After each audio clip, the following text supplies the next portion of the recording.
नमस्कार दोस्तों, मैं राजिका अग्रवाल आपकी साइंस टीचर एक बार फिर स्वागत करती हूं आपका इस क्लास में। चलिए जो है आज की क्लास में अपन पढ़ने वाले हैं जंतु विज्ञान के कुछ प्रादर्शन के बारे में, यानी कि स्पॉटिंग्स के बारे में अपन डिस्कस करने वाले हैं।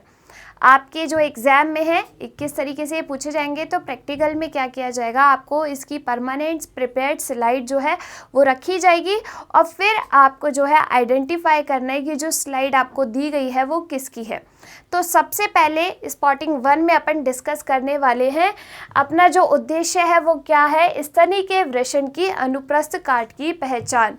आप देखिएगा कि जो वृषण है यानी कि टेस्टिस है वो क्या है, मेल रिप्रोडक्टिव ऑर्गन है, यानी कि पुरुषों में पाए जाने वाला जो है अंग है।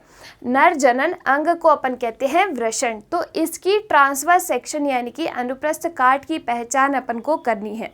तो देखिए, अगर स्लाइड कुछ आपको इस तरीके से दिखे, जब आप उसको माइक्रोस्कोप के नीचे रखेंगे और जब देखेंगे तो कुछ इस तरह की स्ट्रक्चर आपको वहाँ पर देखने को मिलेगी। तो आप इससे आइडेंटिफाई कर सकते हैं कि ये जो आपकी स्लाइड दी गई है वो किसकी है, वृषण की है, यानी कि टेस्टिस की है। देखिए वृषण क्या है, तो वृषण जो है एक नर जनन अंग है। ये 2 आवरणों से घिरा रहता है। तो जो बाह्य आवरण होता है उसको अपन कहते हैं ट्यूनिका वेजाइनलिस, और जो इसका अंतः आवरण होता है उसे अपन कहते हैं ट्यूनिका एल्बुजिनिया।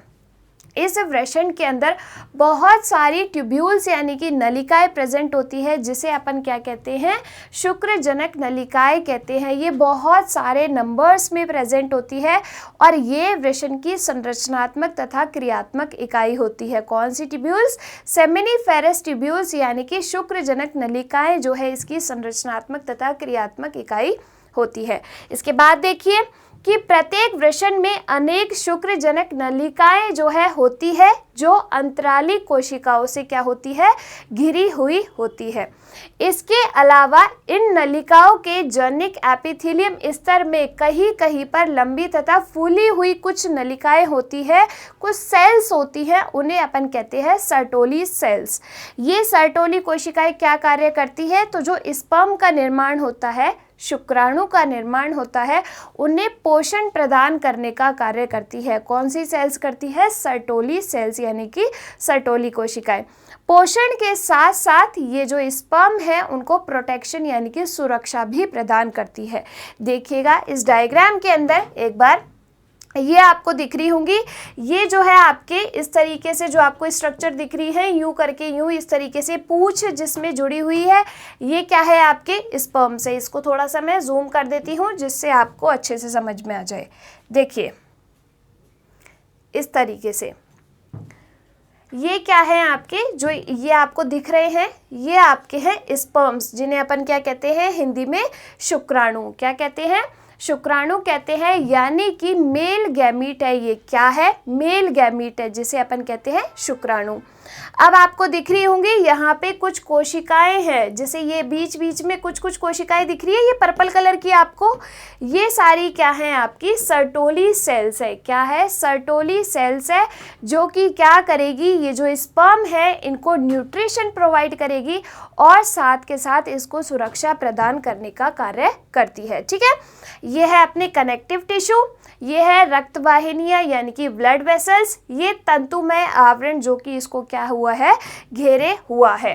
इस तरीके से अगर आपको स्ट्रक्चर दिखे तो वो किसकी है, टेस्टिस की है। तो अगर आपको स्ट्रक्चर दे दी जाए तो इस तरीके से आप आइडेंटिफाई कर सकते हो स्लाइड को। चलिए आगे देखते हैं। शुक्रजनक नलिकाओं के बीच स्थित ऊतक में नन्ही नन्ही अंतराली या फिर लेडिंग सेल्स होती हैं। इनके क्या होते हैं, लेडिंग सेल्स के अंतराली कोशिकाओं के समूह होते हैं। देखिए ये जो आपको समूह दिख रहे हैं ब्लू वाली सेल्स के, इनके अंदर जो है ये समूह, इनको अपन क्या कहते हैं, अंतराली कोशिकाएं कहते हैं, यानी कि लीडिंग सेल्स कहते हैं। ठीक है, चलिए आगे देखिए। लीडिंग कोशिकाओं से नर हार्मोन्स एंड्रोजन का स्त्रावण होता है। भाई मेल्स के अंदर जो हार्मोन होता है जिसका रिलीज होता है वृषण के द्वारा, वृषण ग्रंथि के द्वारा रिलीज होता है, उसको अपन क्या कहते हैं, उसको अपन कहते हैं टेस्टोस्टेरोन। ये टेस्टोस्टेरोन क्या करता है भाई, जो भी मेल है उसके द्वितीयक लैंगिक लक्षणों पे कंट्रोल करता है, जैसे दाढ़ी मूंछ का आना, आवाज़ का भारी होना, शरीर पे बालों का आना, ये सब क्या है, नर के द्वितीयक लैंगिक लक्षण है, इनका कंट्रोल करता है। साथ के साथ जो शुक्राणु निर्माण है वो किसकी वजह से होता है, इसी हार्मोन से ही जो है शुक्राणुओं के निर्माण की प्रोसेस होती है। कौन से हार्मोन के द्वारा, टेस्टोस्टेरोन हार्मोन के द्वारा। चलिए, वृषण क्या है, एक नरजनन अंग है। वृषण द्वारा एंड्रोजन के स्त्रावण के कारण इसे एक अंतःस्त्रावी ग्रंथि भी माना जाता है। तो कौन सा हार्मोन रिलीज करती है वृषण ग्रंथि, अपनी टेस्टोस्टेरोन हार्मोन जो है रिलीज करती है। ये केवल मेल्स के अंदर होगा, फीमेल्स के अंदर ये नहीं रिलीज होता।